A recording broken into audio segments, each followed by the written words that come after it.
Less than a month after Texas's 6-week abortion ban went into effect in September, the governor, Greg Abbott, is at it again.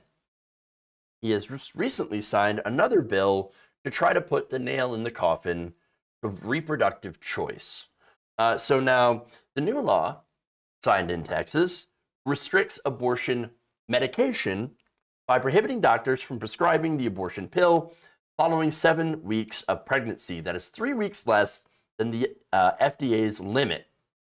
So now, certain people might say, well, hey, shouldn't you know you're pregnant by 7 weeks? Those people are generally men. Let's be honest. Look, here's the thing. No, not necessarily. Everybody is different. It's actually not uncommon for people to have no pregnancy symptoms in the first 4 to 6 weeks after the last period. And that's it. That only gives women, people who get pregnant, about a week to make one of the biggest life decisions that you could ever make.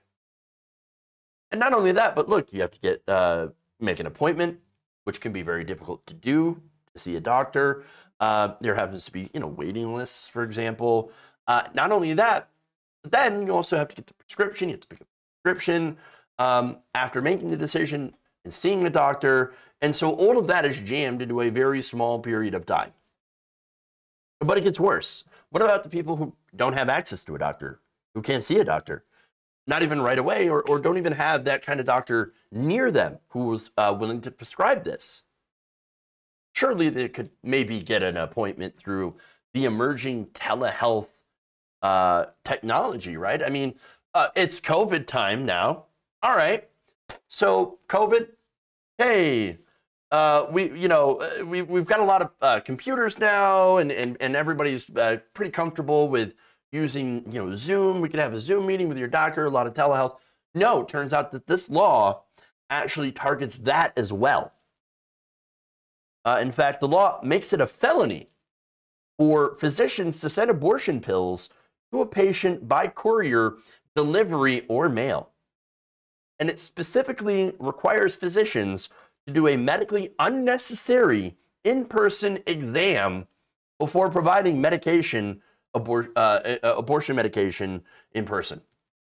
So can't do the telehealth, can't do the mail abortion pill. You can't get it from out of state because it is the doctor that will get in trouble.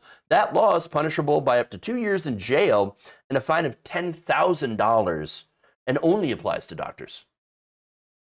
So whatever happened to the government not getting in between you and your doctor? I thought that was something like, oh my God, we cannot have the government getting in between you and your doctor. That's what Obamacare, that's what all these big government socialism programs, that's what they're going to do. Yeah. Seems like you're getting in the way and getting in between someone and their doctor and using big government to do it. So look, but here's the thing. They don't care. And this is what it is. This is not about pro-life. This is serving their ends of controlling other people. And that's it. So, of course, they're going to be hypocritical when it comes to choice. Now, it's even pointed out that this bill look, there are parts of it that are somewhat redundant, given the 6-week ban, and are likely in there just in case this gets shut down by the Supreme Court, which is unlikely to happen.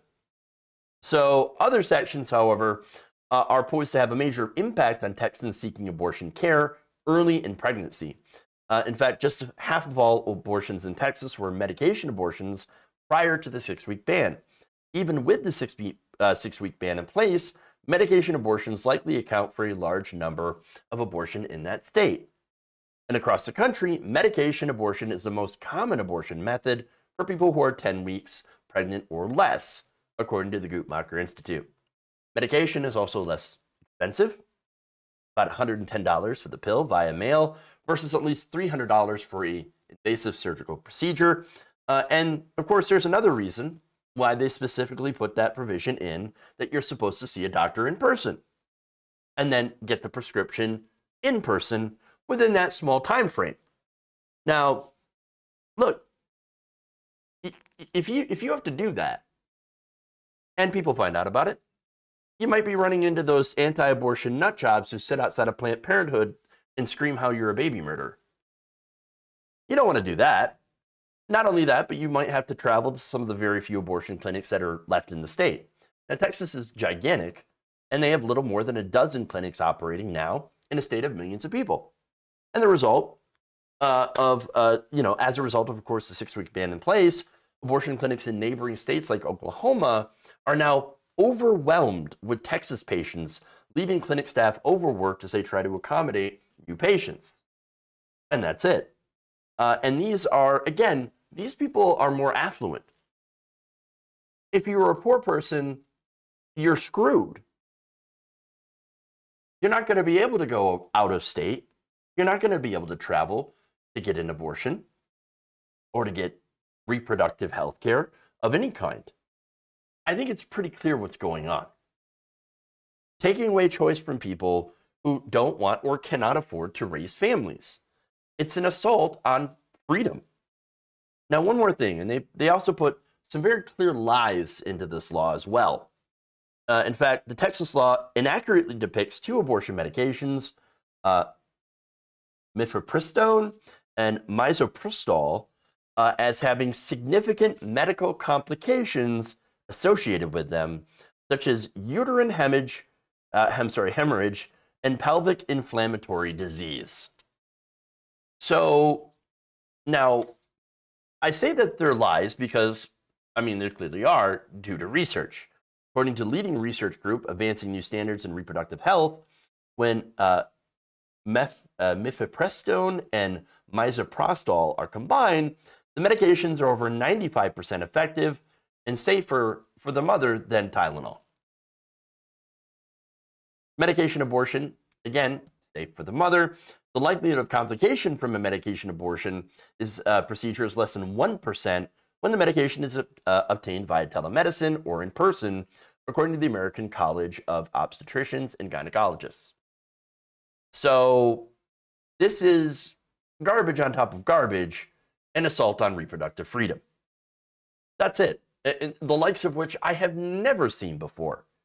And it's being emboldened by the fact that we have a conservative Supreme Court. Again, you have Donald Trump that was elected and was able to nominate 3 goons that are Federalist Society picks. Now, that happened, I'm sorry, but the moon did not fall into Lake Michigan, okay? Trump got 3 Federalist Society judges. And now, people who are pregnant will end up paying the price. Anybody with a uterus will no longer have the decision or the ability to make decisions about what happens to that part of their body. So this is why electoralism does actually matter. Look, I know. Are you going to vote in a change to the system? No. This isn't going to bring in, you're not going to vote in socialism, communism. But it will prevent stuff like this from happening because there are consequences. I know it's not going to take the corporatism out of our system, right? It's not going to change the nature of capitalism, but it is going to at least allow women to have and pregnant people to have reproductive freedom over their own bodies. Because understand that we are surrounded by people who do not want you to have the right to your own body. I think we should protect those rights. I think we should hold on to those rights. And by the way, there is one way that the Biden Supreme Court, that Biden can stop the Supreme Court from overturning these freedoms, from killing Roe v. Wade. Now, it would actually require strength, which doesn't exist in the Biden administration, but he could pack the court. And that's it.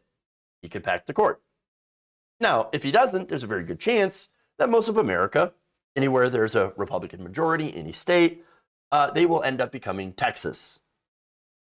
If you enjoyed this video, please give us a like and share with your friends. You can subscribe and help out the channel by becoming a patron. It's patreon.com/ Jeff Waldorf, or you can become a channel member as well by hitting the join button below.